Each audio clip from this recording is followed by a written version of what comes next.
prove that point, if Australia wants to see what the future holds under Labor or the Greens or left-wing thinking, have a look at what is happening in London now. We'll show you the scenes from London. Have a look at this. This is, again, Remembrance Day.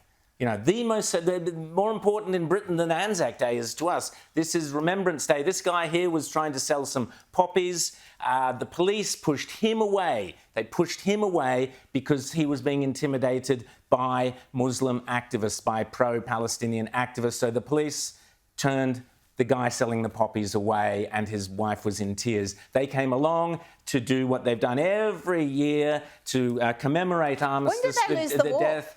Yeah, absolutely. Yeah. We now see scenes in London, 300,000 up to 1 million, who knows, people marching across the streets of London. There you go. Have a look at that. That is pro-Palestinian. Now, if we want Australia to turn into that country, keep voting Labor, folks. If we don't want this for the future for Australia, we need leadership that says no way. And we've only seen one leadership to date, since the atrocities of October 7th, only one person has shown any leadership on this issue in this country, and that is Peter Dutton. I can't stress it strongly enough. We do not want that future that is occurring in Britain and America, James. Tell us about America. Well, before we get to that, those scenes out of London are shocking, but I mean, you can only imagine how confused the Met Police there would be if they found out just what the Palestinian protesters' attitudes were towards pronouns. But that's a whole other issue.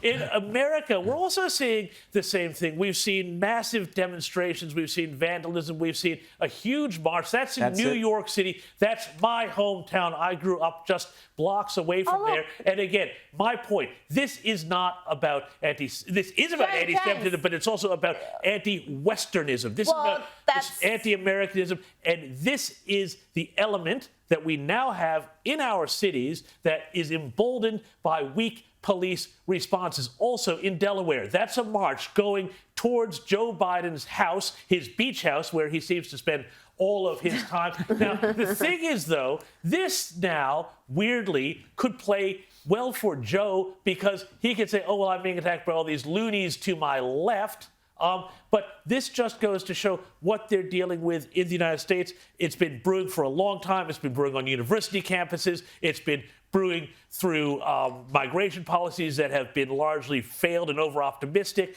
It's a lot of things all coming together here in this.